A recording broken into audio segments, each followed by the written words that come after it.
to amp up your cash? The Caribbean Lottery just upped the ante on Pick 3 and Pick 4. Add the Mega Ball for just $1 and see your winnings skyrocket. With Pick 3, that lucky match with Mega Ball could mean up to $300 more in your pocket. Hit the Pick 4 winning numbers with Mega Ball and you're walking away with up to $2,500 extra. It's that easy. Pick 3, Pick 4, Mega Ball 2. That's the Caribbean Lottery way for me and you. This is a limited time offer only on the first prize draw with Mega Ball. Available at Caribbean Lottery retailers island-wide. Must be 21 or older to play. Don't throw those bottles away. Turn them into money today. Vitamalt bottles equal cash in your pocket. It's super easy. Just take those empty Vitamalt bottles to any Cara Brewery distribution truck or any drinks depot in St. Kitts and Nevis. We're keeping our beautiful Twin Island paradise clean. Vitamalt bottles equal cash back. Keep it clean, keep it green. Vitamalt bottle returns. Your bottles, your cash, your island.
And a pleasant good day to you and yours. Welcome to another presentation of Island Tea, and I'm here. As usual, when you hear my voice, first off, it means that I'm all on my own. Hortensia having a bit of a holiday stint. Hortensia, hope you're enjoying yourself, and will be fresh and rejuvenated when you return. Right about now, let me give you the phone numbers that you can call to interact. If you wish to air your view, bring something to the fore, make your own expression. The numbers are 466-0989, 662-0989, 762-0989. In the UK, 033-344-0065. In the US of A, 718-285-6984. In Canada, 305-921-4619. Okay, and that's it for the numbers for today. How do I start? Well, let me start with something more in the region. As you know, recently a number of individuals and countries from around the world have been to the UN and making their expressions. I'm going to play for you the expressions of Mayor Motley at the recent UN conference. Madam President, Excellencies, distinguished ladies and gentlemen, the 21st century has been marked by a series of crises for which our world has been unprepared. Financial crisis that started in 2008, which then triggered fiscal crises across many of the world's countries. This, my friends, has been exacerbated by the spreading of fake news. This distorts reality and threatens the stability of our societies, creating a platform for hate to thrive and prejudice to rise. But deeper than all of these crises is a bigger, more insidious crisis. It is, my friends, the crisis of truth. When we lose shared truth, our communities, our countries, our global society loses their center of gravity. Words bend and facts drift in the service of political point scoring. Over time, we descend into political tribalism. We develop alternative realities and we are unable to understand each other and communicate with each other. Then we grow suspicious of each other. In the absence of truth, trust deteriorates. And we see it all around us. Trust between neighbors, trust in our instructions, trust in our social order, trust in our health systems, trust in our global rules, governance structures. It all seems to be falling apart.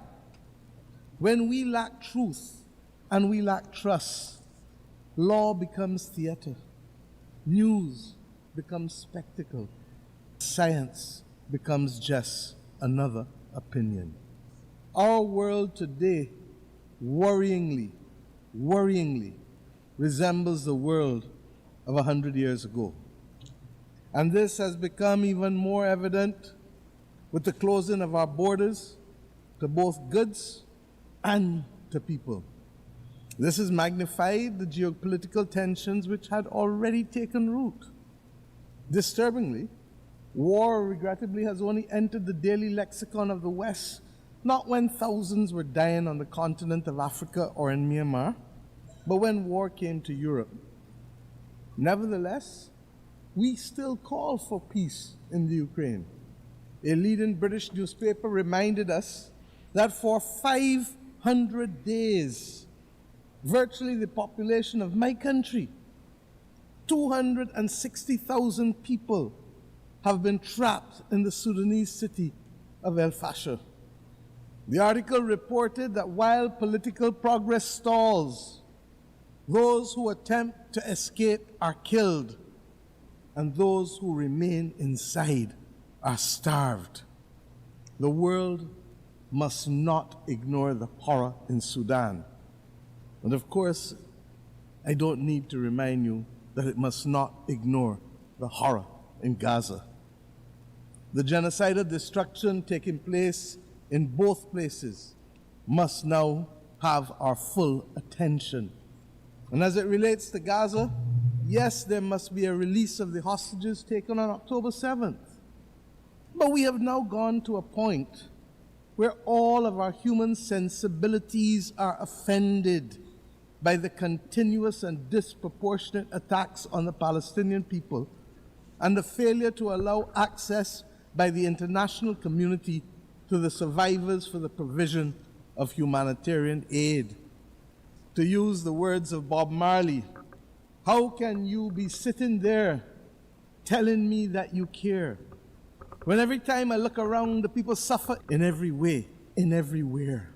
My friends, it calls to mind the Roman historian Tacitus, who quoted a Scottish chieftain: "They plunder, they butcher, they ravish, they make it desert and call it peace." They make it desert and they call it peace. The real tragedy of war is that these children, when they become grandparents, will still be answering the innocent questions posed by their grandchildren 70, 80 years from now as to how they lost their limbs. "Granny, how did you lose your leg?" And when they answer, we run the risk that the violence and hate will be perpetuated for another 2 to 3 generations. This is not why we have come together. This is not good. And Madam President, it is happening under our watch. We can and we must do better to secure the peace across the world in the name of the children.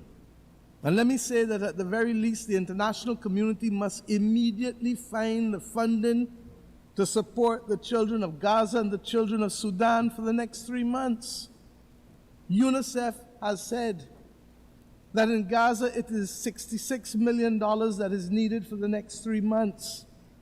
And in Sudan it is $200 million. The money is mostly nutrition related, to reverse or to mitigate famine for children, and to provide water and sanitation and health interventions. And we should note that there have been multiple disease outbreaks including cholera. So, Madam President, a lasting peace can never be achieved through violence, not continued bombing. It can only be achieved through justice as our guide and dialogue. And lest we forget, where others are seeking to build the peace and to preserve humanity in Gaza, as we saw, the international community must not condone the bombing of those states who look to facilitate peace. It is a red line that we must never cross. Madam President, I say simply again, the world needs a reset. We must find, first and foremost, whether we still agree on the same values that inform our charter. This is necessary, and we cannot assume that it is business as usual.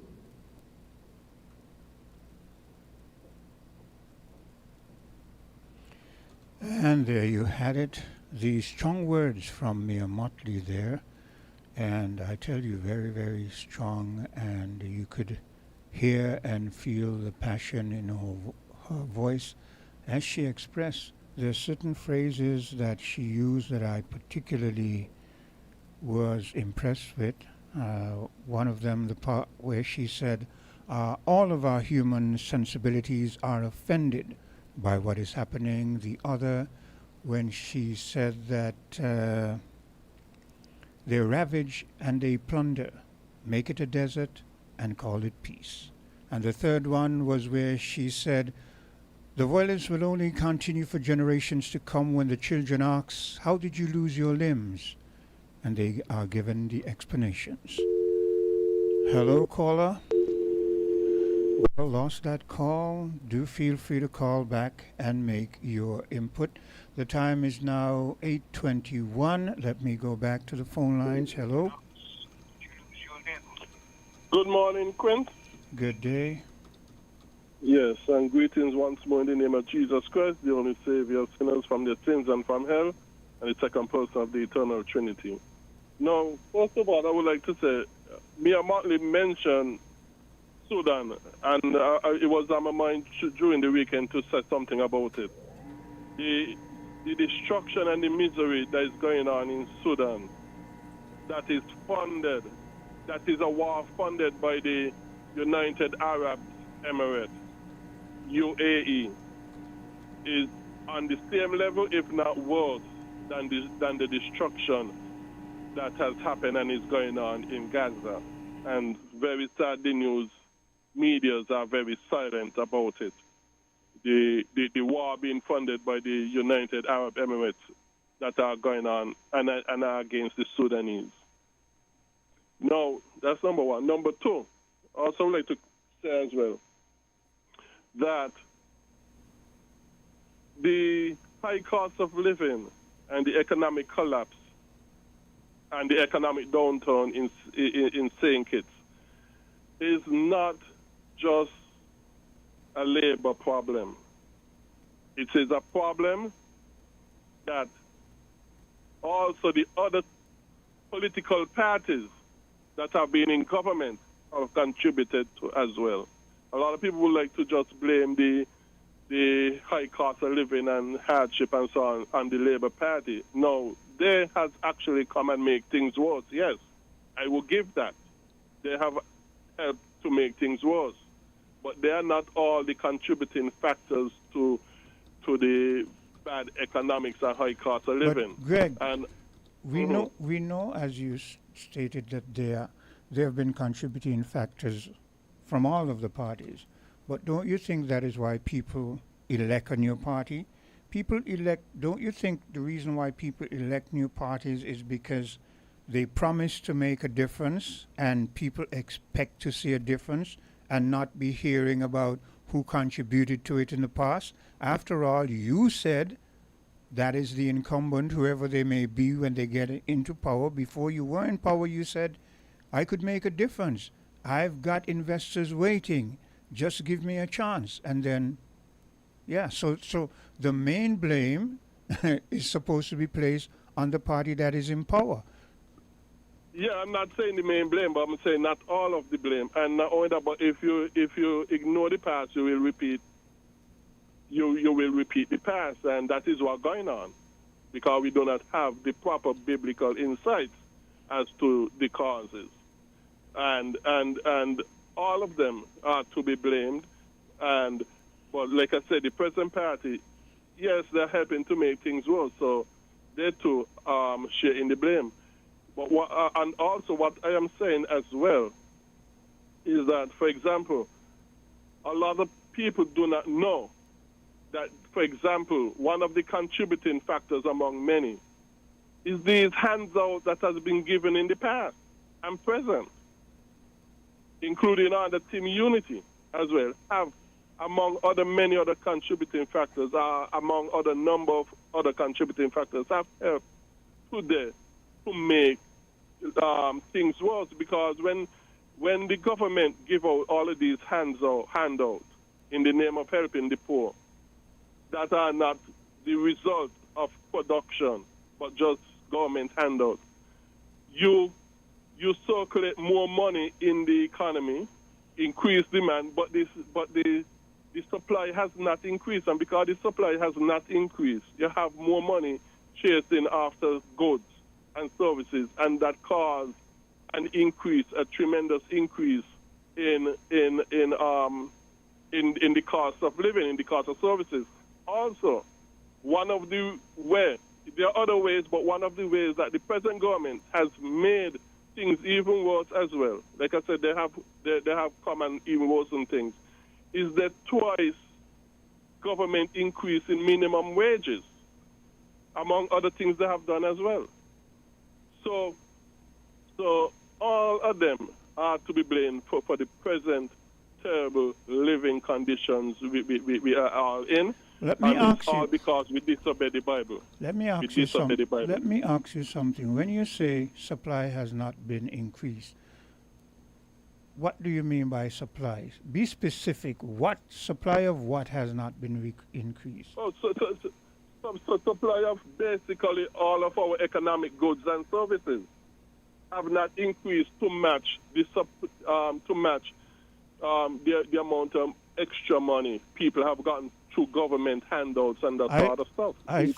Increasing minimum wage and that sort of stuff. I thought you would have said the supply of jobs, because jobs apart from those in the government, because that is the main contributing factor, where everything is coming back out of the government and no new jobs are being created, jobs that are not being financed by the government. For instance, if the more the government can get jobs, investors to create jobs in the country, and those investors, whether it be in manufacturing or agriculture or whatever, and there's more jobs in the country, then there's more contributed to our GDP, and that would be better. So I agree with you, but I thought you would be more specific in terms of the main thing is we need more jobs, not financed and paid for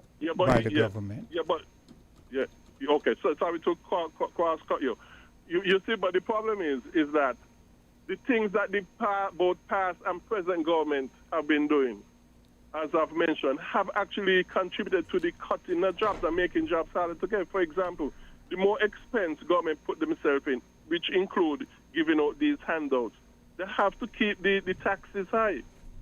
That discourages businesses, that cause people to let off employers, to let off workers and hire less. Not only that, it twice, for example, as well, in addition to all of that, it twice increasing government minimum wages put employers in extra expenses, not only just in increasing minimum wages, which is bad enough, but also increasing the amount employers have now to contribute to the social service levy. Because the more your minimum wage go up by government, is the more your social levy wages that employers have to pay out also goes up automatically as well. And because of that, employers seek, in order for them to remain in business and that sort of stuff, they seek to let off people, they seek to cut people hours, They seek to not employ as much as they used to, and that sort of stuff. So actually, the government government actions are killing jobs, killing businesses, and maybe and not only that, but the economic unfriendly atmosphere that we have for businesses and that sort of stuff also discourages not only local but also foreign investors as well. Government not giving out lands as they are to, according to the Bible, also help to impoverish our people as well. It's a lot of stuff. I can't name all of them, and I don't mean to say that all that I have named is all. There are other stuff that I have not named that we don't have the time to go into the call. So basically what I am saying basically is that because of our disobedience to the Bible, we are doing economic foolishness and things that impoverish people, and it ain't one government to blame. It's all of them to blame because all of them are contributed. But of course, I always give the brunt of the blame to the present government, whoever is the present government, because you have the opportunity to change things for the better, and instead they're continuing in the same unbiblical disobedience to the word of God vein, and that is just destroying and ruining us.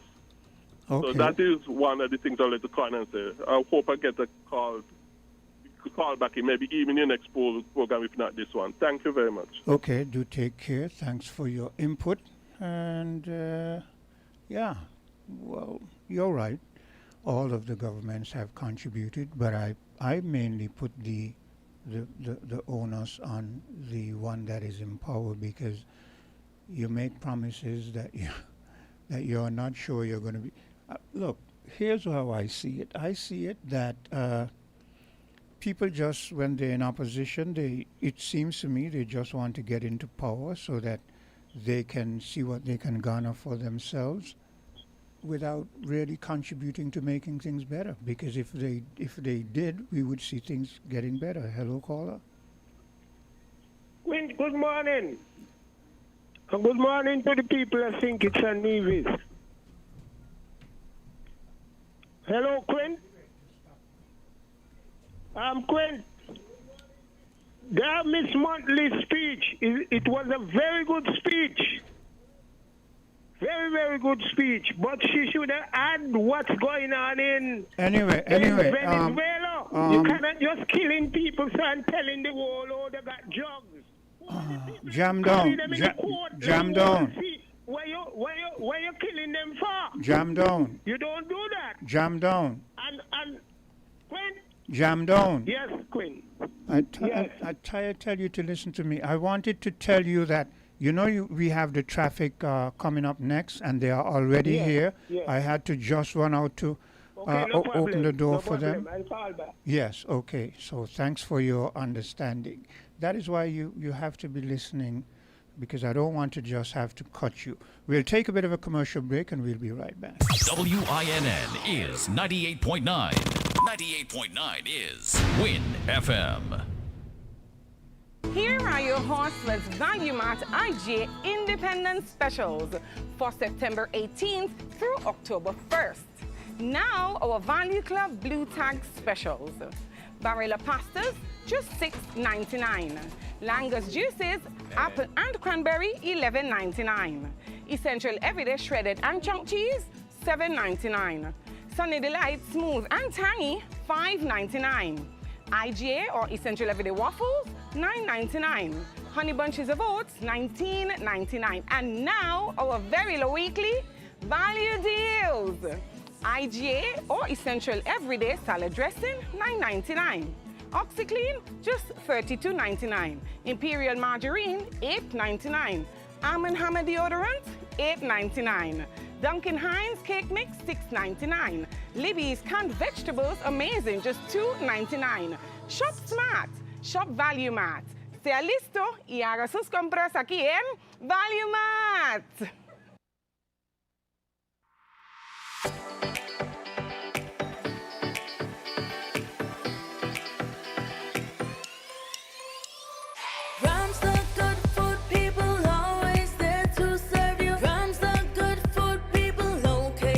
Right near you. Ram's the good food people in store specials for you. Ram's the good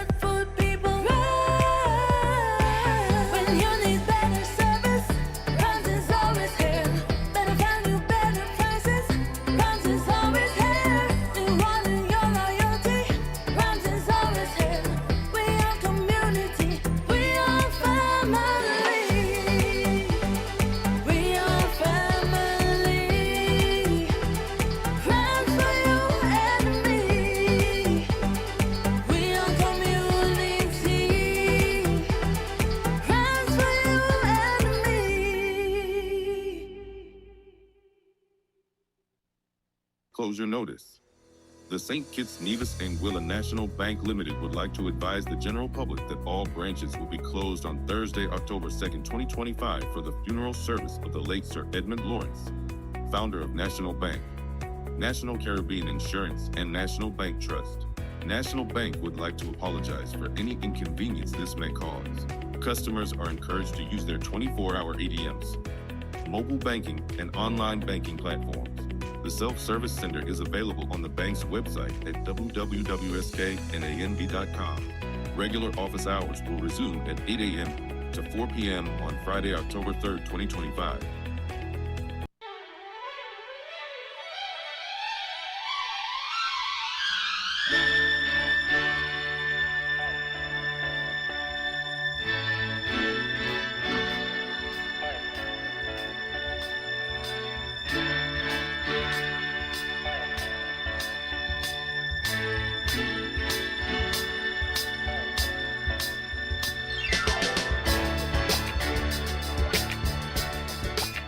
And a pleasant good day to you. And we have the individuals who will be bringing you traffic talk for today. And so without delay, let me turn you right over to them. Good day, young officers, and how are you today? Good morning. I'm fine. Thanks for asking. Good morning. I'm also fine. I'm Constable Nesbitt. Yes, so without any delay, go right into your presentation for today. Who will be speaking first? Yes, I will start. I will just pick back up from last week's topic. Yeah. Where we were talking about the tints Okay. and stuff like that. So just to give a recap of what the topic was, it was speaking about tinted windows, tinted windscreen, and the information update that we gave about persons who have vehicles to do advertising, stuff like that, or the bread buses, Yes. or once they have cargoes. So just to read it back over to bring clarity, the licensing authority has approved new guidelines for tint and commercial vans. Commercial vans that are exclusively used for cargo purposes and do not have rear passenger seats are permitted to cover the rear side windows with tint below 35%. Okay? And when this notice went out, persons misunderstood, or maybe they understood but played that. We know how it goes. Yes, yeah, act as if they didn't know. However, we have to give them the benefit of the doubt some of the times. So what we are saying is the rear side windows, that's if you have a bread bus from the slide door going back, you are permitted to cover that with film, tint, wrap, anything of advertising purposes, whether to advertise your business or someone else's business. Okay? But there must be no seating in the back. There must be no seating in the back of that vehicle. However, the rear windscreen must not be tinted with any percentage below the 35%. So even though you have the wraps and the film on the sides, you're not permitted to have the rear windscreen covered with any film or any tint that will obstruct your view from the back also. Okay?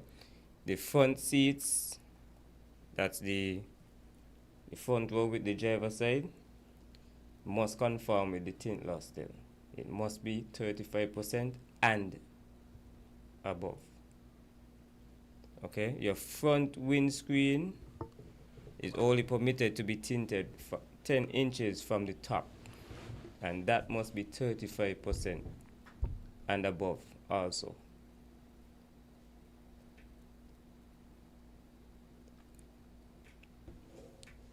Now we realize we spoke about windscreens last week also with the new guidelines that were set in place and the grace period from now until the 31st of December for persons who are trying to inspect their vehicles with cracked windscreens.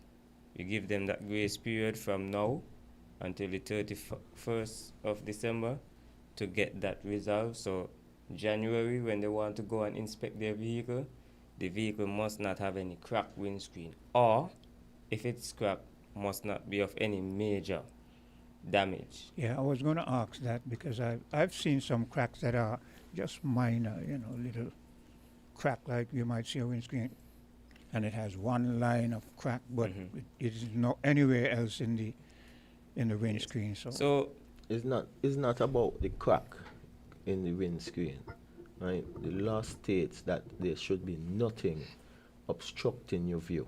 Yeah. Right? So sometimes you might have one crack, but the crack is directly in front of the driver, so he might obstruct the view, or he might see something that was not there because of the line, right? So that is why we ask you to fix the glass when it's cracked or get it repaired, right? And also to prevent anything from happening to you, because even though it's a slight crack, you might hit a ditch, the crack get bigger, piece of the glasses fly to your face and stuff like that, right? So that is why we are asking you, there should be nothing obstructing your view or nothing that is dangerous to you as the driver, right? Because we don't want anything happen to you while driving. You boat up and you say, oh, drop in a ditch and a piece of glass from the windshield jump in my eye, right? We try to avoid that as much as possible. I hear you, but then I still see some slight cracks that aren't a big problem. And why I say that is this. I've never driven really because I don't drive. But from what I hear those drivers say, people who own vehicles say those windshields are very expensive, man. So, yes, it is. Yeah. Yes, it is. Yes, and part of the tinting, the Tint Act, 62.5, it said every motor vehicle other than motorcycle or agriculture tractors shall be fitted with a windscreen that provides ample protection for the driver of that motor vehicle, and it shall be kept in such condition as to allow an unobstructed view of the road at the front of the vehicle. So you might have a slight crack, but it's on the passenger side, right? We know we can use our discretion. But if there's even though it's on the passenger side and it's of a major crack, if you drop in a ditch, the glass may spill back and, hit your passenger in the face, or anything, rain may come and some drops come through, obstruct your view, or, even if it's not on your side, once you realize something is happening on the side of you, you're going to react. Yeah. Your peripheral. Yeah, it just reflects. Mm-hmm. So that can also distract you. So, yes, we understand, it's costly to get the windscreens and stuff like that, but it's costly to service your vehicle. It's costly to refill your vehicle. It's costly to modify your vehicle. If you get in an accident, it's costly for you to fix it. So it's what we really prioritize in, because if that vehicle engine goes down and it costs $10,000, you're gonna try to get that $10,000 to make sure that vehicle is running again. So let me ask you this then. I hear you, but I've seen vehicles without any back windscreen. No. I've seen vehicles with some kind of a patched up thing and they're on the road. I've seen vehicles with windscreen with like some kind of plastic, and I've seen them on the road for days, and next week I see it, and I wonder, well, when they go for a license, is it like that? Do they? So how do you explain that? Yeah, that's why it's such a major concern to us, because we have realized when persons are now coming to get their vehicle inspected, you know, they have to upload the photos. So when we see that now, that is a concern for us. But then the excuses or the reasons we get behind that, we still try to be considerate to the public, and that's why we try to give that grace period. Because sometimes, and it's reality, you might have to order that you get in an accident today, and you have to order that windscreen that may take 2 months to come. Okay, I hear you. So what should we do? Inconvenience you for that 2 months for a situation that is not really your fault? So that's why, you know, we use our discretion, but at the same time, people abuse it. Yeah. So to try to get a balance, you know, we give that grace period, and we try to encourage persons to let them know, hey, we're going to be clamping down on this, so try to prioritize yourself better.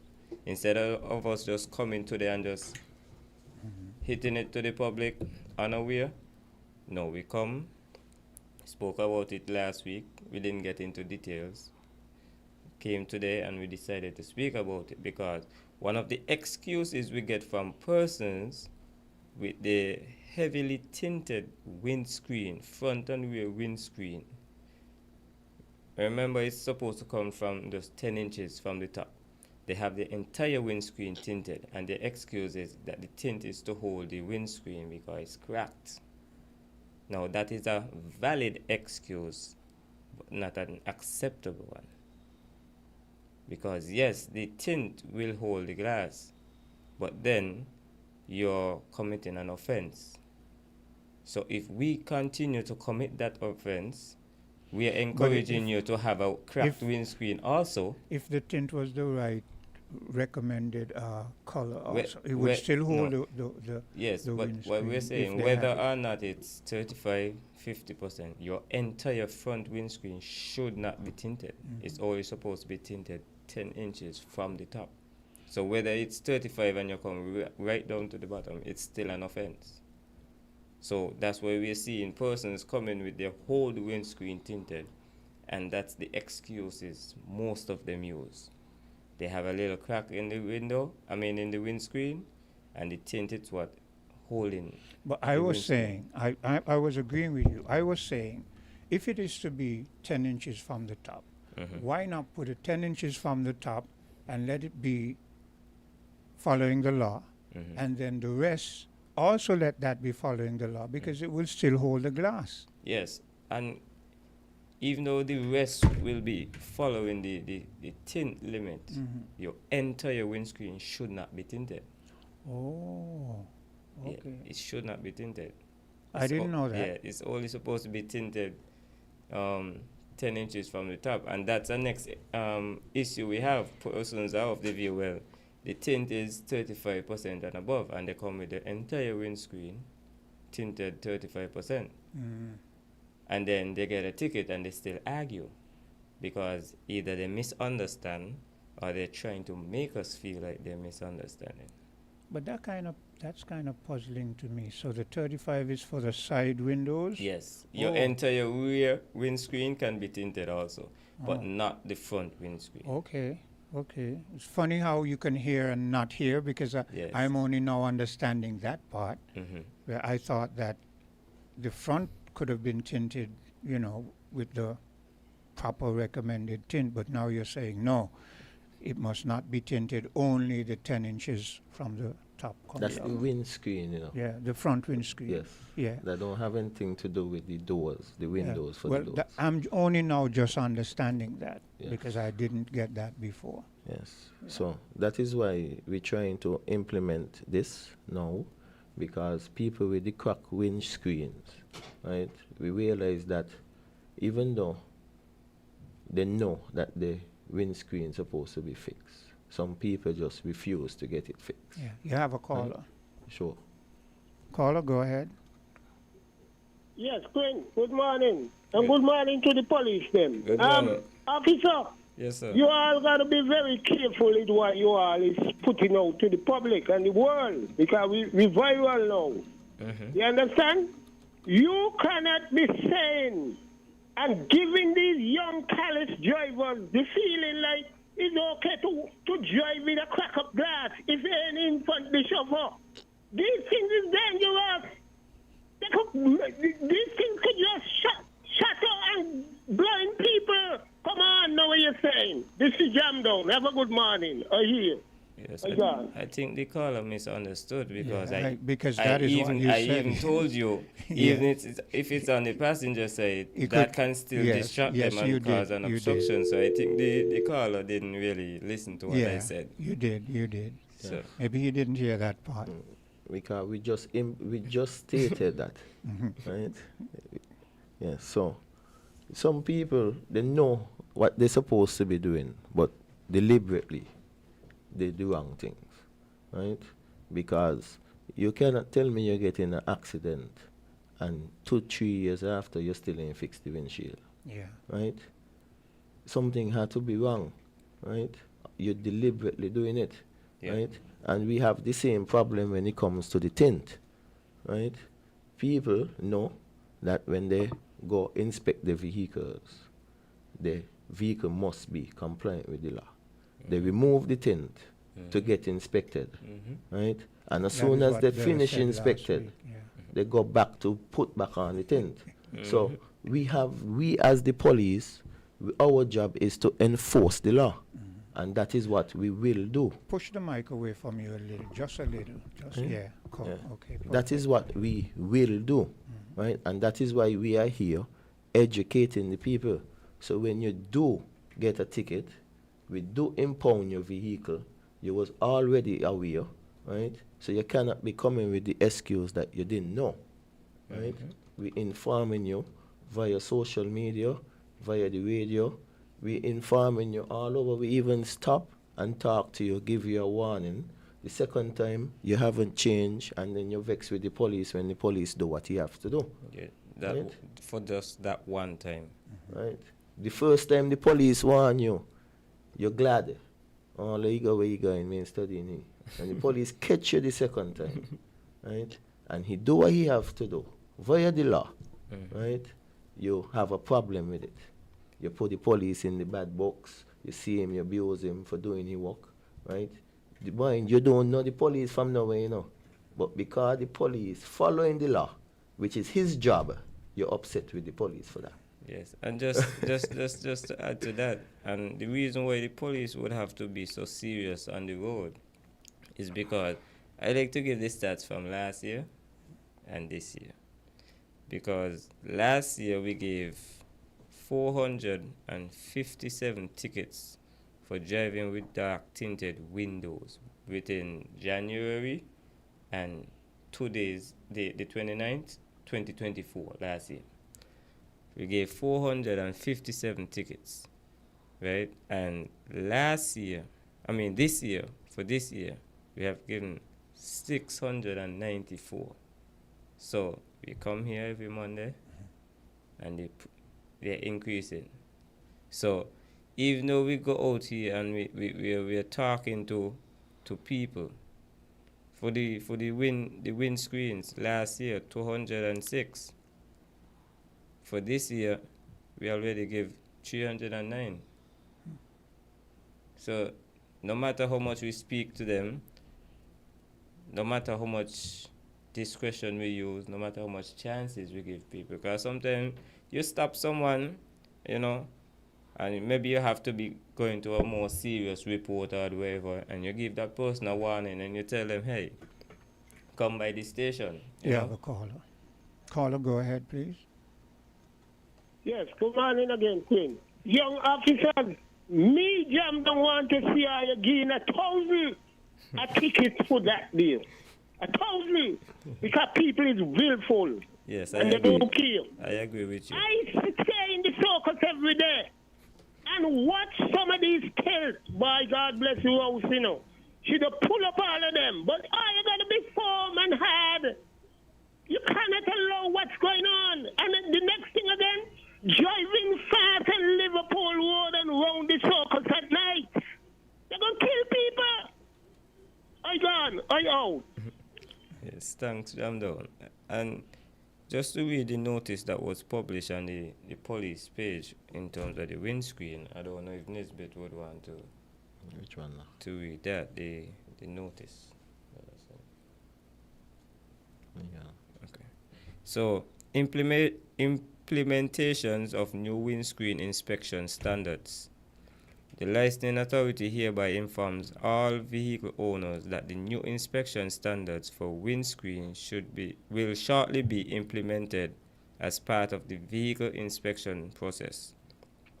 Vehicle owners with damaged windscreens are therefore advised to have such windscreen repaired or replaced on or before the end of this year to ensure compliance. Please be further advised that windscreens with significant damages on the driver's side, which obscures the driver's view of the road, will not be accepted for the licensing and are required to be replaced immediately or discontinue the use of the vehicle.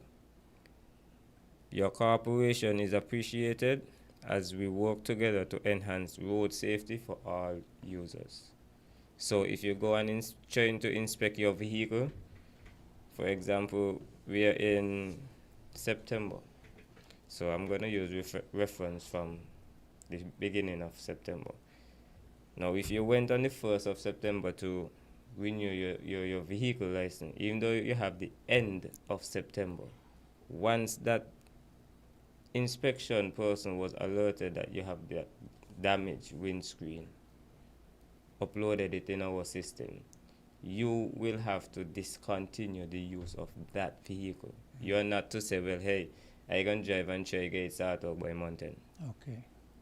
Immediately, the use of that vehicle should be discontinued. Anything you want to add? Not to the notice that you just read, but I just want to say something about the tint, right? The tinting, right, is not determined by the police nor by the owner of the vehicle, right? The law says 35, and the law clearly states that the transmission, right, of the tint, the light through the tint, is determined by a measurement by the police issued by the licensing authority, right? So when you see the police on the road, right, don't say, officer, I could see through the vehicle with me eye them, right? The measurement is determined by a device called the tint meter, right, that is issued and approved by the licensing authority, right? Yes, and Bureau of Standards. So not because you're saying that you could see in the vehicle, that's the reason why you put on such a dark tint. So that also means that when the officer says that the tint does not meet the legal requirements, he has equipment that tested it to back up his statement. Yes. Yes. Yes. Right. Yes. It have two sections, which in one is for the police officer. If you do not have that measurement tool, he must be able to see through the vehicle and see the driver. Clearly. Right? Clearly. To use his discretion. To use his discretion, right? Okay. And then it has the one where it states that when you use that measurement tool, the measurement tool is issued and approved by the licensing authority. You cannot go against whatever that says. Yeah. Right? So even if you feel like the officer say he cannot see through your vehicle and he give you the ticket, right? You can also go to the station, right? And get the measurement tool and measure it and see what exactly it is, right? So you don't have to take the officer word for it if you don't wish to. Okay. But when we use that measurement tool on your vehicle, we always show you what it says, right? Yeah. So when we pull out the tint meter, we stop you at a VCP and we check in your tint. We also ask the driver to step out of the vehicle to see what the tint meter actually says. What is a VCP? Right? A vehicle checkpoint. A vehicle checkpoint. We do random stop and searches. We stop for various offenses. Right? Sometimes we do a various number. Sometimes we do a various amount of vehicles. It's just a random check. Okay. Yeah, and to add to that, we have, as we say, I don't know if they are confused or they're pretending to be, but when we stop vehicles and for tint, and we issue them a ticket and we ask them to remove the tint, they said they can't get the tool. But by law, I cannot stop you for an offense, prosecute you for that offense, and have you continue committing that offense.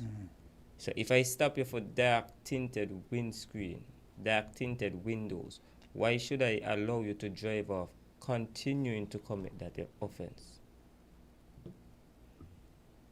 So you get the ticket because you were caught committing that offense. But before you continue use of that vehicle, that offense must be rectified. You have a caller. Caller, go ahead, please. Good morning, officers. Good morning, sir. Could you help me here? Right? They're trying to figure out what type of meter you guys use to check the density or the tint. A tint meter. We don't check the density of the tint, of the glass. Sorry. What the tint meter does, it check the light transmission through the vehicle, right? So what is a handheld or Yes. something you put? It's something that you put on the glass itself, right? You have, how can I explain it? You have the tint meter, we place one on the inside of your glass, one on the outside. It have a protection around it that no light can go through that, right? So when it reads, it reading from the meter itself. The meter push the light from one side to the other side, and that's how we determine the light transmission through that vehicle. So the interior of the vehicle has no effect on that equipment? No, not on that equipment. No. Okay. So that's the only equipment you use, or you have other meter that you use also? No, we use that meter only. That's the only one that we use here for now. Okay, thank you, officer. Yes. Yes, and to continue what I was saying, if persons refuse to remove their tints from their vehicle, that vehicle can now be impounded. Yeah. And taken into police custody until it is rectified. You have another caller. Hello, caller. Go ahead, please. Yes, Quint, it's me again.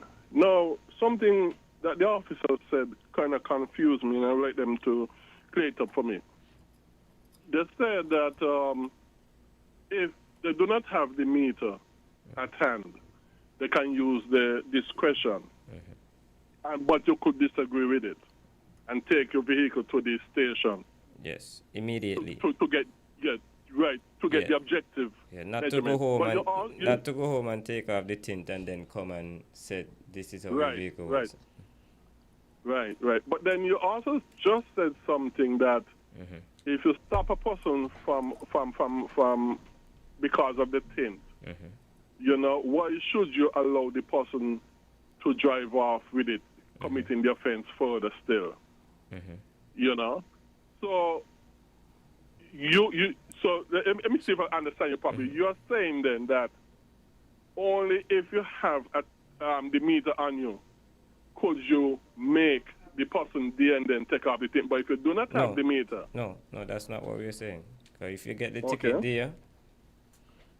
ticket there, for the offense, whether or not you use the meter, you would have to take off that tint before you continue moving.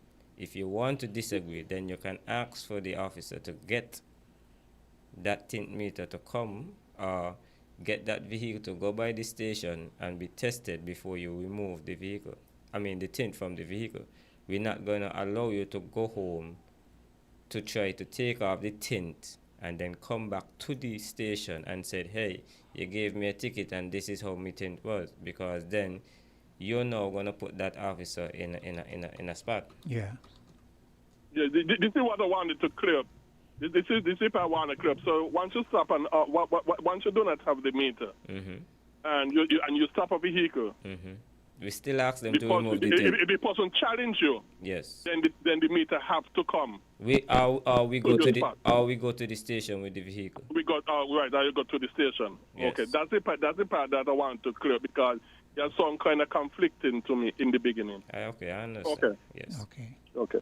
Yes, and if the person refuse, as I said, if maybe they have the view, hey, you need to use that meter. Yeah. That's why I said if they refuse to remove that tin, then we will take it into our custody until it's rectified. Okay. You're gonna have to begin to wrap up. Yeah. I just want to tell persons also, the tickets for tin is at $150, but if you're taken before the court, you can be fined up to $5,000, and you can be sentenced to imprisonment for a term of 6 months, or both such fine and imprisonment. Yeah. So you can be fined or confined, or fined and confined. Yeah. So the tint law is a very serious law. But I find a lot of us young drivers, we not seeing the severity of it, and we trying to be a part of the crowd. Yeah. But I see persons we stop and we're there with their friends and everything, and they go on with all kind of thing. Give me my ticket, me ain't gonna pay it. Yeah. And within a week, that ticket is paid because that friend is not going to come and take your judgment from the magistrate at the court for you. It's just, we see it every day, and especially me as a parent, even with your children, you see it, you understand? It seems to be part of human nature. Yeah, so they try to put on a show around persons, but in the reality about it, when they get the ticket, they go and they pay it. They still take off the thing. Maybe they put it back on to try please the friend. They want the friend and say, man, the police, them punk you. And that's the mentality of a lot of them. They're trying to please people who's not going to help them when they get in the situation, in the problem. Yeah. Okay. I just want to add shortly, right, that even though you receive a ticket today for your tent, let's say you was down by the circus, you receive a ticket, and the officer used his discretion and allow you to drive the vehicle, right? If you reach to the top of 4th Street and another officer saw you, right, check your vehicle, realize it's dark, you can also receive another ticket, right? Wow. Because you are different vicinity, you are different still committing the offense. Yes. Yeah. Right? And that officer wouldn't have known that yes. you met so an even officer. If they known, yes. remember that issue was to be resolved before you move. So if that okay. officer used their discretion and said, hey, we'll take it off by tomorrow or bring it back tomorrow for inspection, even though you continue driving up the road, that has nothing to do with the other police because it's a different vicinity. Even if you show me the ticket that you was issued 5 minutes ago, I am still in my rights because you are still committing the offense. And that is why we ask you to remove it right away. So even if the officer, the gentleman call and say, if I want to challenge, he have to take me to the station, right, to get the tint meter. Even if the officer do that, right, when you reach to the station, another police come out and decide, when you drive off, go down the road, because you come from the station, you say, officer just come from the station rectifying this matter. He still is in his right to give you the ticket. Because you are still committing the offense. But honestly, I don't think he would do. No. we just give you the reality. Yes, the reality that is the reality of it. Yes. Right? The same officer will not issue you a ticket, right? But just say you pull out the parking lot in the station and you just reach across the road. I understand. Because, okay, for example, you get a speeding ticket across Johnson Langpart, right? For speeding. But you're going across Old Road Bay and you get another speeding ticket. What you're going to tell the police? You just get a speeding ticket so you can't get the next one? Yeah, I hear you. You're committing the offense yeah, again. So when we try to encourage you, so even though you want to challenge. Wrap up because I have another guest yes, who's going to be even though you want to challenge, please comply, right? You go to the station, you find out that you're wrong, just take off the tent. Yeah. Right? To avoid any confusion, okay? Yeah. So do enjoy the rest of your day. Yes. We apologize. And no problem. It's just if I didn't have a guest, I wouldn't rush you. You know how it goes. Yes. We apologize. We're different. We're 98.9. 98.9 Win FM. Here are your Horseless Value Mart IGA Independent Specials for September 18th through October 1st. Now, our Value Club Blue Tag Specials. Barilla pastas, just $6.99.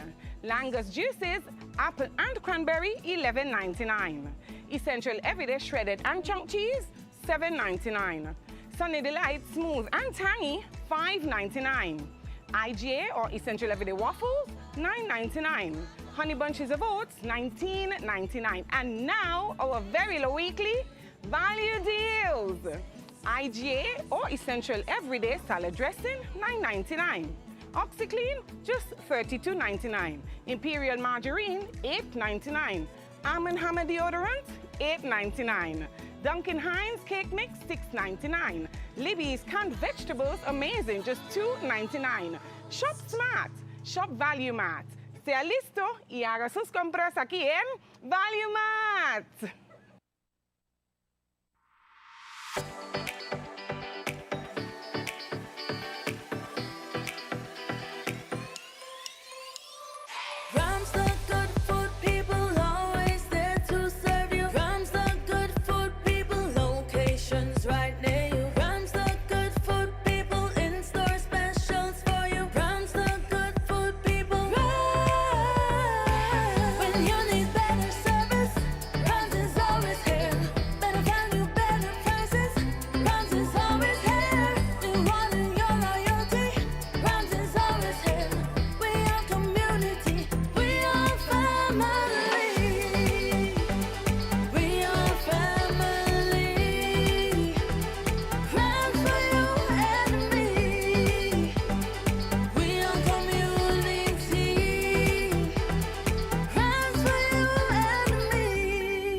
Church's Texas Chicken is on its way to St. Kitts and Nevis, and we're hiring.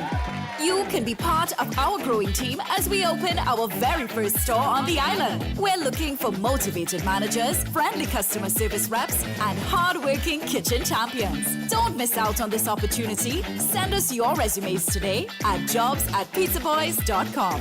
Church's Texas Chicken. Flavor you love.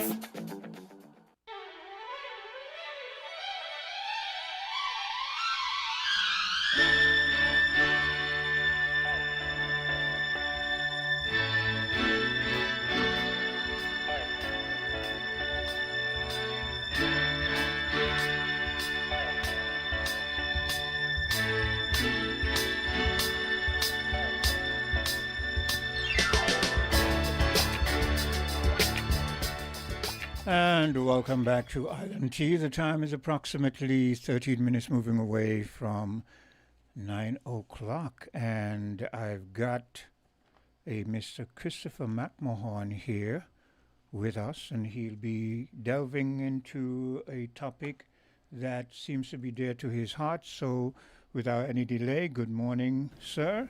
How are you? A very good morning to you, and I think I'm doing well. Okay. Yes. You can move a little closer. Yes. No, don't move the mic. Oh, okay. Yes, right. that's Good, okay. Yeah. Good. So I'm here this morning just to share very briefly a bit of information about the Wesley Methodist Chapel on Seaton Street in Bastille. Yes. And just to give you a little update as to what we're doing, the chapel this year, 2025, is celebrating its 200th anniversary. The chapel is one of the oldest public buildings still in use in Bastille. Right away, let me make a distinction between the chapel celebrating its 200th anniversary and Methodism itself. Sometimes people get it mixed up.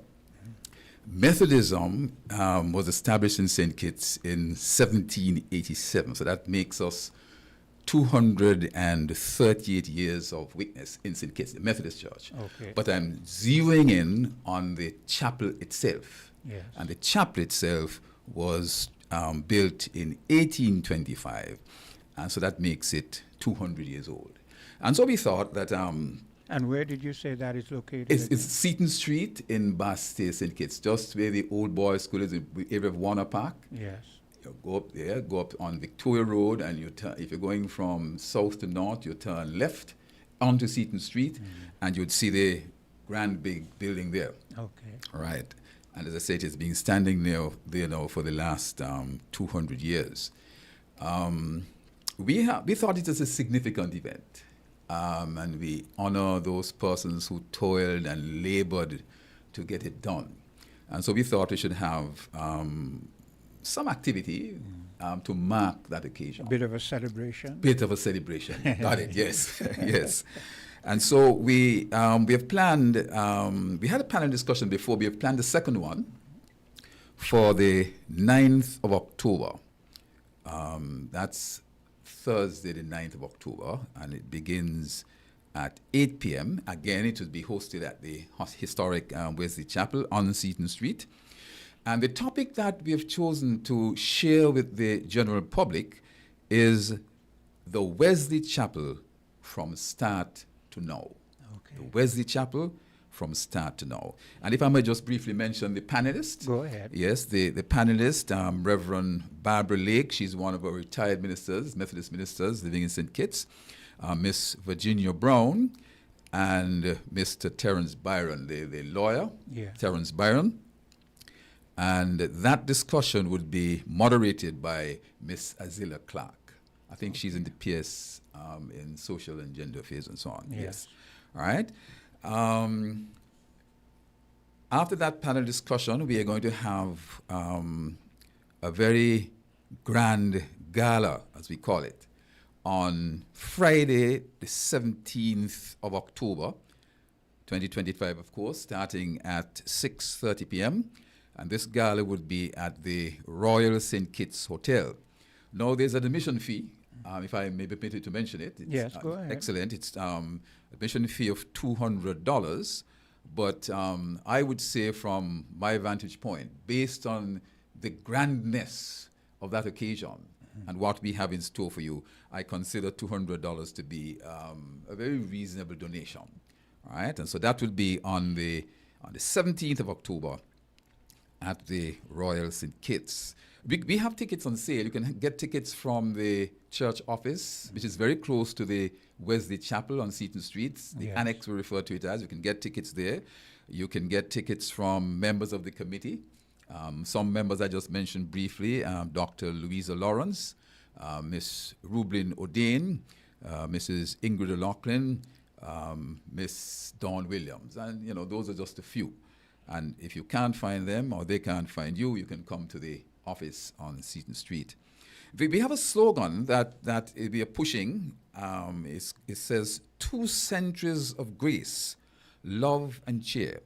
Wesley Methodist still stands here. And this particular slogan will be displayed on a banner that we're going to mount across the road on Victoria Road from the Warner Park side towards the boys' school side. Yes. And so in very short order, you would see that banner displaying the church, the chapel itself, and the logo. We have also planned a fun day for Saturday, the 18th of October.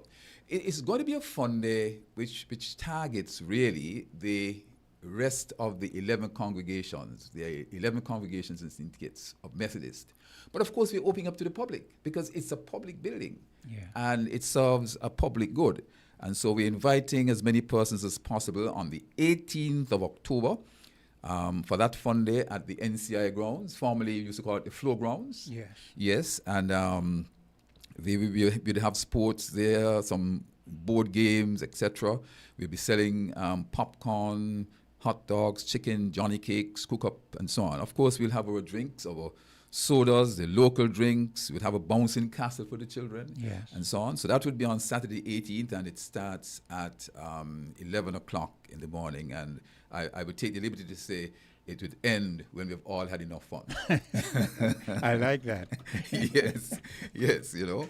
So, and then on Sunday, on Sunday the 19th of October, it would be our big and grand anniversary service. Yes. That service obviously will be held at the same Wesley Chapel on Seaton Street, and it will be under the patronage of the president of our Leeward Islands district, the Bishop, Reverend Damien Hughes. Reverend Hughes worked in St. Kitts. He is Kittitian, and he worked in St. Kitts for a brief moment, but he's now stationed in the Curacao Circuit, and he's now the new bishop of the entire district. And so he would be, it was under his patronage, and he would deliver the sermon. Now, for those of you who would know him, I'm sure many of you in St. Kitts would have known him and would have heard him preach. He is dynamic. And I promise you that as I invite you to this service, this anniversary service, that your hearts would be stirred. It would be a very grand occasion. Inspirational and uplifting. You've got it. You're on point. You're on point. Yes. And so I invite the entire country to this particular service. Sunday the 19th October begins at 5 p.m. Wesley Methodist Chapel. I want to say one or two other things, if I'm permitted to. Go ahead. Right. You know, we also have some anniversary envelopes to mark 200. Yes. I wouldn't be presumptuous to tell you what to put in it, but I would say we are celebrating 200 years. Yes. So you have an idea what what I'm talking about. And so we would have those envelopes, and so if anybody approaches you with those, you know exactly what it's about. We also have some polo shirts and T-shirts on sale. The polo shirts are $80, and the T-shirts are $50. Do those polo shirts have any inscription on them? That is correct. Yes, it has the picture of the chapel on it, and it also has the slogan on it. Yeah. Okay. All right. That's about it in a nutshell, except if you have any questions that you have for me, I will try to answer them. No, what I would ask you to do is just recap the main points. Excellent. Yes. Okay, good. So we go back to the main points, our dear listeners. The panel discussion would be on the 9th of October, 2025 at 8 p.m. And the topic, the Wesley Chapel from start to now. Then we go to the Grand Gala, and that is on Friday, the 17th October, 2025, begins at 6:30 p.m. I want you to mark these dates down on your calendar because we would be really, really, really, really happy to see all of you celebrating with us. This gala will be at the Royal St. Kitts Hotel, and the admission is $200. I remind you of the slogan, 2 centuries of grace, love and cheer, Wesley Methodist still stands here. And then on the 18th, Saturday the 18th of October, we have our fun day, which, as I said, would involve all the 11 congregations in St. Kitts, but of course we are extending a very, very, very, very special invitation to all of you who are under the sound of our voices, because as I said, the church has played a dynamic and significant role, not only to the people in Bastille, but throughout the entire country. And then on Sunday, that grand finale, that inspirational service, Sunday the 19th of October, 5 p.m., the service will be held at the Wesley Methodist Chapel. And of course, it will be under the sermon would be delivered by our president and bishop, the Reverend Damien E. Hughes. And so I trust that you will find it possible to come and share with us as we celebrate this very significant milestone, and as we pay and we remember the hard work, the dedication, the commitment of those persons who have gone before us. They've left us a very healthy and important heritage. Yes. And we can do no less than to at least celebrate and acknowledge it. Yes, and cherish it. And cherish it, yes. Well, thank you, Mr. McMahon. And I remember when I came out to you this morning and I asked your name and you said McMahon. I said, oh, I know a McMahon. And you said, you mean so-and-so? And I said, and you said, he's your cousin. That's correct. So, yeah, so it's good to meet another McMahon. Okay, sir, thanks for gracing us, and I'm sure that people are going to participate. Especially, I like the social gathering that would take place at the NCI ground. Yes, NCI ground. That will be a good family get-together thing. Excellent. And I'm sure that people will go out and participate and make it a great event. Yes, yes. Thank you very much, man, and I look forward to seeing them. Okay. So thanks for gracing us. Thanks for the information, and do continue to have a great day. Wonderful. Thank you as well for having us. Okay. Thank you. Do take care. We're different. We're 98.9. 98.9. Win FM. If you need protection, you need one who you can trust to secure your investment. You need one who'll do you just. TDC Insurance, you're the one that you can trust. TDC Insurance, you're always safe with us. TDC Insurance is your go-to insurance company for all your insurance needs. We take pride in offering you the best solutions and ensuring our customers are fully satisfied. TDC Insurance, we take good care of you, guaranteeing you peace of mind. You're always safe with us. Closure notice. The St. Kitts Nevis and Willa National Bank Limited would like to advise the general public that all branches will be closed on Thursday, October 2nd, 2025 for the funeral service of the late Sir Edmund Lawrence, founder of National Bank, National Caribbean Insurance, and National Bank Trust. National Bank would like to apologize for any inconvenience this may cause. Customers are encouraged to use their 24-hour ATMs, mobile banking, and online banking platforms. The self-service center is available on the bank's website at www.sknanb.com. Regular office hours will resume at 8 a.m. to 4 p.m. on Friday, October 3rd, 2025.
And welcome back. The time 9:29 from 29 minutes moving after the hour of 9 o'clock. And you may feel free to call in because I saw my phone lines lighting up, but that was during the commercial break, so I could not indulge you. But I can do so now, so feel free to call back in and hear whatever it is that is on your mind. And the numbers are 466-0989, 662-0989, 762-0989. In the UK, 033-344-0065. In the US of A, 718-285-6984. And in Canada, 305-921-4619.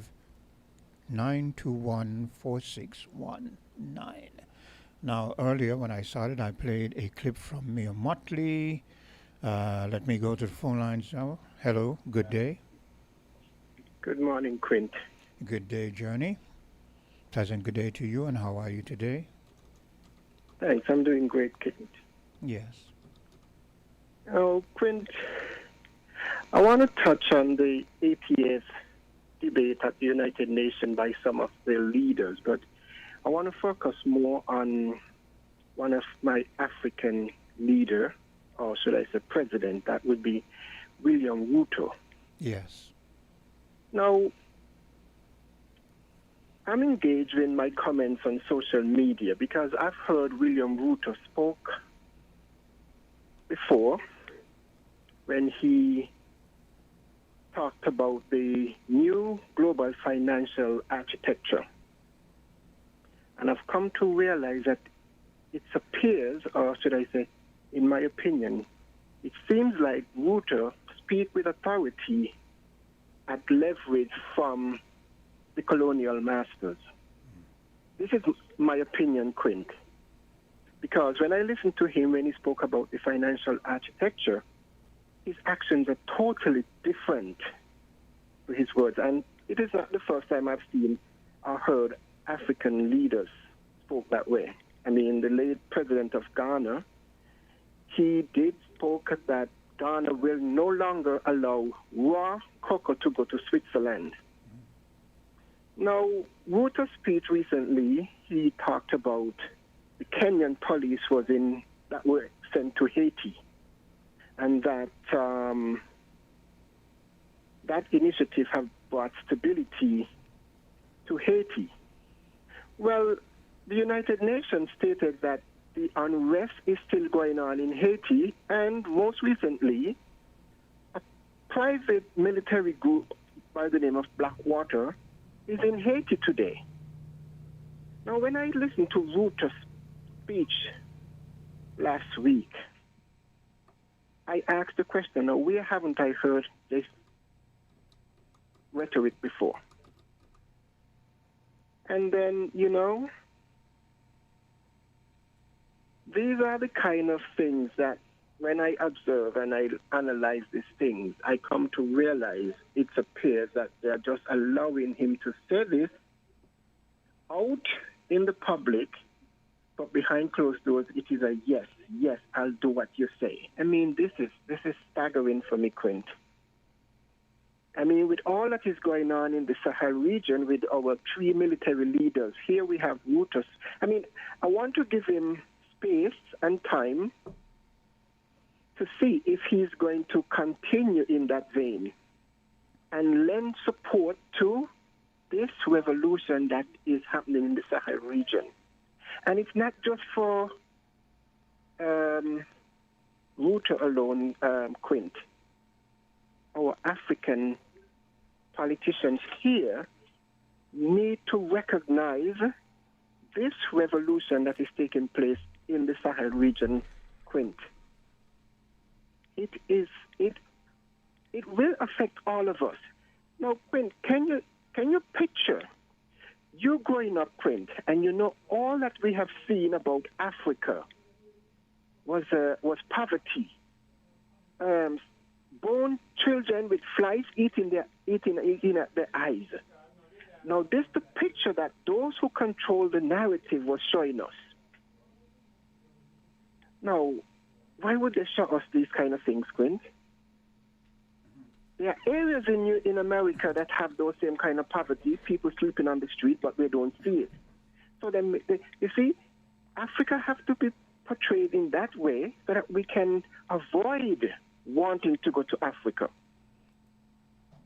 Because Queen, make no mistake, we didn't come here by choice. We came by force. So in order to keep us out, they have to give us that image of our continent. But yet, today they are being kicked out and they don't want to. Now, something is wrong with that. But why our leaders are not identifying with this and let their voice be heard? I keep saying leaders, Why our politicians in the Caribbean, in the diaspora, why are this vigorous call for their voice to be heard and lending support to our present and our future? I mean, for me, Ruter, I use word like Ruter. He's a double-mouth politician. But these are the areas that we need to move away from, because what is taking place in the Sahel region, Quint, words are power. Note that they're not using any weapons of death in the Sahel region, Quint. So what are we supposed to do if we're seeing such a movement without any military might? Just the action and the support of the people in Burkina Faso, Mali, and Niger. And Madam Ndwaita of Namibia. Journey, hold a second. Words alone, Journey, Quint. Words, yes. hold a second. I'm trying to engage another caller. Hello, caller. Good morning, sir. Do you want to express yourself? Journey, hold a minute. Yes, sir.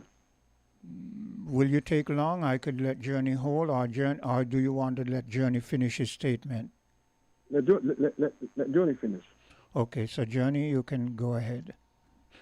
Oh boy, sorry. Journey, I accidentally dropped your call, so my apologies. So, caller, go ahead. Journey, again, I accidentally dropped your call when I wanted you to go on and finish your statement. Caller, go ahead, since I've inadvertently.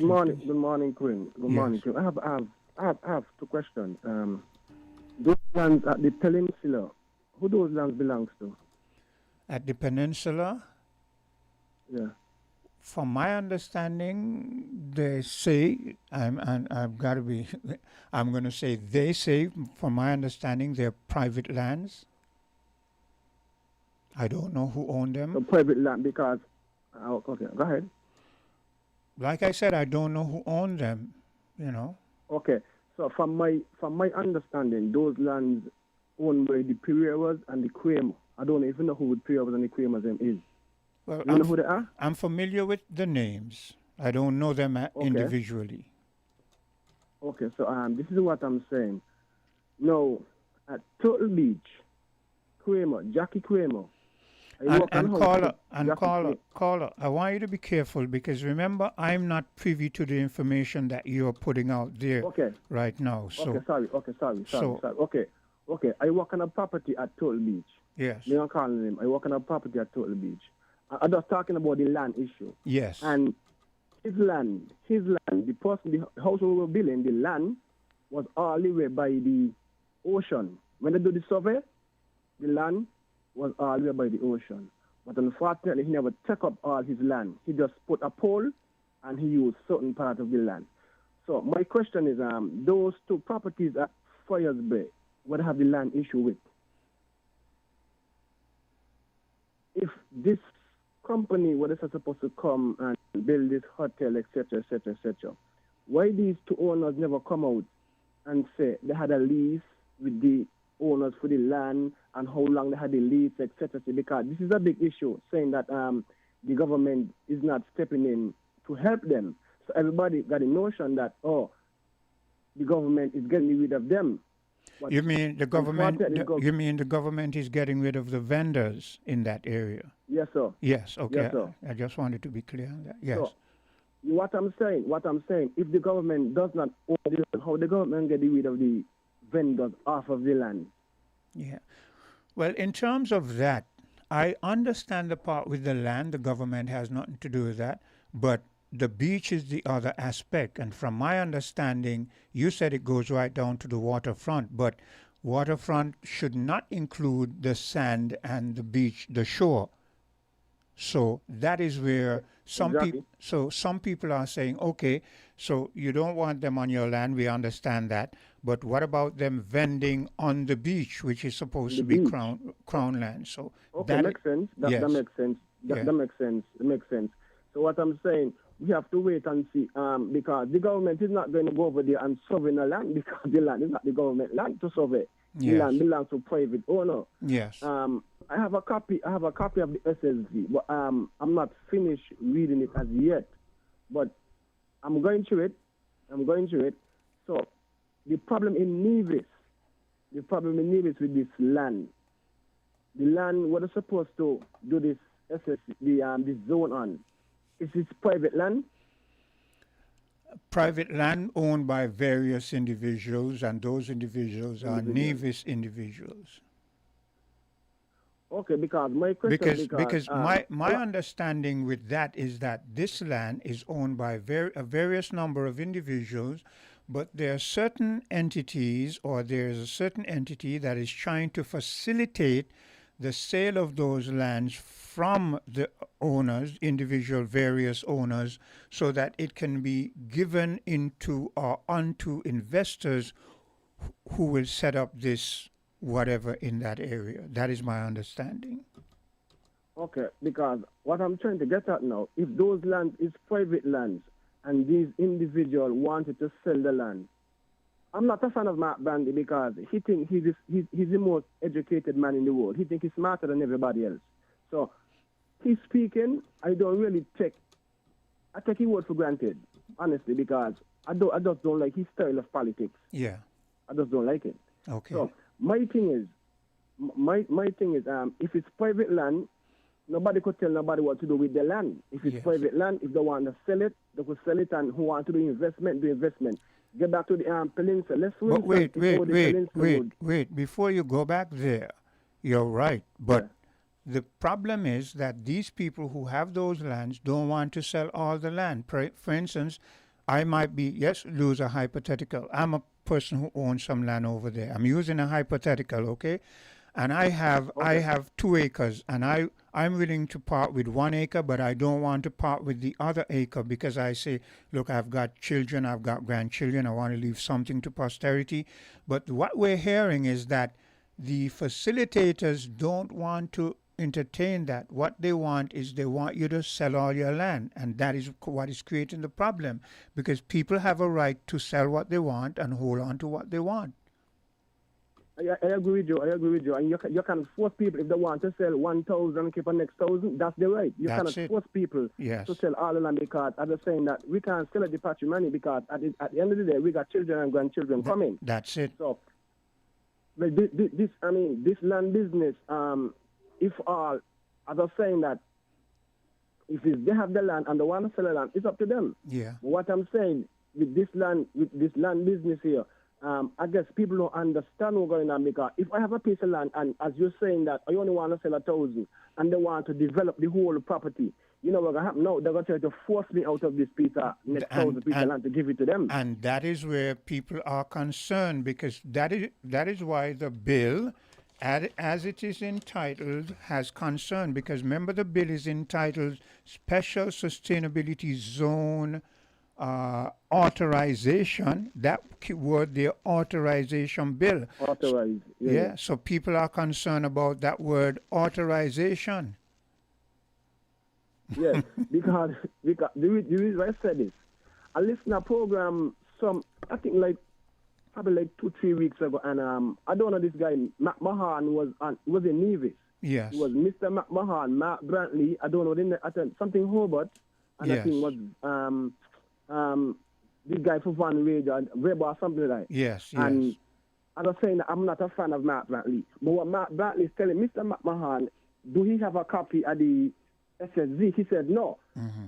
But what Mr. McMahon is saying, you got to hold government accountable. You got to hold government accountable. But if you don't have a copy, how you could speak on something? So Matt Blankley offer him the copy. Okay, you know what? I'm gonna give it to you. And McMahon was saying, we got to hold government accountable. But what I'm saying that if you're going to a form like that, but go with your evidence, go with your proof. But caller, I hear you. But if Mark Brantley is the premier of Nevis, it is like you wind up in a court, right? And you are supposed to represent yourself. Don't you think that Mark Brantley, if I don't have a copy, that it is his job to enlighten the masses about what is in there, rather than saying just blanketly, vaguely, well, do you have a copy? Inform us of what is in there. You don't have to give us detail, but you are the premier. Yeah, that's true. Yeah, so what he was telling Mr. McMahon, he tried to read out something, but I was saying that I'm not a fan of Matt Brantley, how he speaks about it. He speaks about it in a damning, like, okay, he want to force it down your throat. You don't want to get the understanding. So you could say, I said it already, and if you don't want to take it, that's you. Yeah. That's how he operates to me. Yeah. That's how he operates to me. So as I say, I'm not a fan of, I don't like how he operates himself, but I'm saying as the premier, he's supposed to come out, I'm just read it out properly and people understand That's it. Just it. like what Dr. Joe and the AG had on Frida when they were speaking about the SSZ. They break it down for people to understand. And what the AG said, if you don't understand it, he'll probably keep maybe like a town hall meeting and go over it with you. And let people understand, because everybody want to sit down and read. That's it. Everybody have a computer. That's so it. You can make people understand what it's all about, because everybody's saying, they're giving away the patrimony, they're giving away the land. And everybody got this notion, say, all the things are going to be given away, all the names are going to be given away. Well, look, 20 years down the road now, you see different people walking in thinkers, and who these people is? The father was the owner of the property hotel in St. Kitts, or the hotel in Nevis. We can't do them nothing because they got property in St. Kitts, but they in the vision, they in petition. Yes, but yes. Look what happened, they got big properties. That's it. So that's my contribution, sir. Thank you very much. Okay, well, thank you very much for your input. Let me go back to the phone lines. Hello, caller. Good morning. Good morning, McMahon, the other McMahon. The other McMahon. Right. I think I just heard somebody say that that Premier Brantley offered me a copy. No, not that he offered. He asked you about the copy. Do you have a copy? Right. And you said what? And I said no. Yes, but I sort of said that it was the onus was on Mark Brantley. If one does not have a copy, he should enlighten the people, because he is the leader. He's the premier. But that's I don't know if he was really listening to the program, because he would have heard me say to Matt Brantley that I do have a copy. I have an electronic copy on my phone. Yes. Right? He offered me a hard copy of the bill, but I already had it. Yes. Right? He should have listened more carefully. That's the problem with some people. Well. I also said that I started out the program saying that the problem I had with the bill was that it was vague. Yes. Okay? It was a catch-all, right? And that was essentially the problem the main problem, that and how it unfolded. Yes. Myself, I have the very same problems. Right. Okay. And interestingly enough, like I said before, I think at some point when I was trying to engage the Prime Minister and the Attorney General on it, right? Himself, he wanted more information on why I thought it was vague. But at the same time, he still interrupted me about the fact that I was saying it was a catch-all. It can be, it can basically facilitate a zone that was fairly innocuous, to one that was extreme. And I guess he took exception to that, when in fact he himself at the end said that it is an overarching bill. And that's what we mean by vague. But let me interject here. You see, that part where you said he took exception to, that is a problem I have with these leaders. They do things, they are not clear on the things they do because they want it to pass over our heads. And when we start to query now, they take exception as if they're what? They're gods, they're deities. We're not supposed to question them. That is why, look, who put you in the position that you're in? Why are you able to have the authority and demand and command the respect that you feel is due to you? Did you just get up and do it on your own? People gave it to you. So don't you think that the least you can do is to be accommodating to those people in terms of enlightening them, as opposed to you being arrogant and haughty and taking exception? And all of that. Yeah. It's a kind of leadership style which the caller mentioned the fact that he didn't like Brantley's style. Yeah. I don't either, because of that same arrogance and condescending, always like talking down to people kind of thing. Yeah. Right? It was really unfortunate. But I just wanted to correct the record on that. Yes. I did not say that I did not have a copy of the bill and that I didn't read it. I absolutely did read it in advance of going to the program. Obviously, if I'm going to be on a program talking about that, I would have read the bill. Yes. Okay, and there's one other thing about the I wanted to mention. You probably heard about the walkout in the United Nations. Yes, I saw it. I actually saw it. I saw it when National. As a matter of fact, I think I have a clip of it, which I may play somewhere in the future. But you know. But what I would like to know though is why we didn't follow suit. Okay. What governed our decision to stay when and CARICOM was split on this. Okay. Because Jamaica and Trinidad and Tobago stayed as well. And I'm very concerned about those three places: Jamaica, Trinidad and Tobago, and Guyana. I am very concerned. Guyana walked out. No, but I use that because of certain rhetoric that they've been hearing. It's good to hear that they walked out, but these three places, the line that they're verbally expressing in regards to the United States of America and what is happening in Venezuela, I don't really like it, right? For instance, when I heard the leader of Jamaica speak, he's putting this whole lot of emphasis on we want to get rid of drugs and drug intervention, and I'm thinking to myself, but we had that before. Why you think the Coast Guards and so why put all this emphasis on that? Why not say like the others, join with the others and say this is a zone of peace and we want it to remain so? But these three are not. They're hesitant to do that. Yes. They're essentially, because they should realize by now that is being used as an excuse.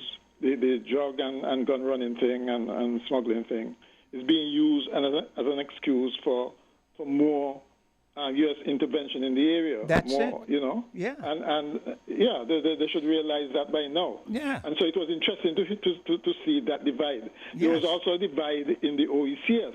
So Mr. McMahon, I want to be clear on this. So you're saying that when these other contingents walked out, that St. Kitts and Nevis stayed in, they did not walk out? They did not walk out. Wow. And so I wondered why. I mean, we don't have to follow the foreign policy, the decisions, yes. But I just wondered what was the reasoning behind not following our CARICOM and OECS. But don't you think... And sisters on walking out. Didn't they have some kind of a... Was it really as spontaneous, so spontaneous that they didn't have a discussion on this before? But Mr. McMahon, whether it was spontaneous or not, you know the message that is trying to be sent. The message that is trying to be sent to Mr. Netanyahu, whether he accepts it or not, and we know he doesn't really care, the message that is being sent is that, look, we've had enough of this. And as Mayor Motley put it, our human sensibilities stand offended. She couldn't have put it better. So you're telling me, this is news to me, you're telling me that St. Kitts and Nevis sat in there and didn't walk out? They didn't, according to the list. So the other OECS countries that did was Antigua, I think Dominica did. Who else? Grenada. I know Grenada and St. Vincent didn't. Well, don't you think? Don't you think? Lucia walked out as well. Don't you think that we should now ask our leaders why their contingent didn't walk out of? Absolutely. I hope that would be a question that reporters ask the Prime Minister at the next when he comes back and most report. Definitely, because that to me is shocking. That seemed, I wanted to know the dynamics at play there. Because at the very least, I would have preferred to see some kind of solidarity between the countries in the region. Yes. With regards to this, because you could bet your life. You said Netanyahu don't care. He don't but you care. could bet your life that he and the U.S. were looking at who stayed and regarded that as support for Netanyahu. That's it. Okay. Even though in the Prime Minister's address to the UN, he did call out what was happening in Gaza as genocide and did express. But Mr. McMahon, there's an old saying: actions speak louder than words. Right. Okay. Right. I really wanted to know the reasoning behind us. We should, to me, in my opinion, we should have, first of all, be speaking with one voice in the region on this, and certainly in the OECS, and showing solidarity with the other countries who did walk out, in fact, walk out. Yeah. And secondly, we had to send a message to Israel that we wanted no part of this genocide that was happening. Yeah, yeah. And when I wanted to respect, to keep respect for international law and human rights and those things. When I saw the pictures, of the UN Assembly after the walkout, I said, "Wow," because it was virtually empty. Yes. It was so the fact that our contingent didn't walk out, that to me is of significant importance. We would have to know why. Yeah, but in advance of that meeting, I think on your program, I had actually said that we really wanted to know in advance of these pronouncements at the UN and so on, where we stand on things like Gaza or foreign policy. We don't hear of the government's foreign policy until they actually get up and make a speech in the UN, which I find is unfortunate. We should have some expression to the population of how we view international affairs, geopolitics, and all those things. Yeah. Okay.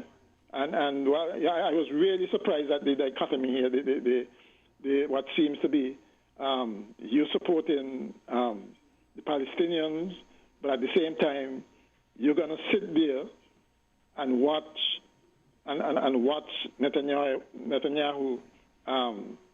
engage in his whatever drivel he wanted to engage in.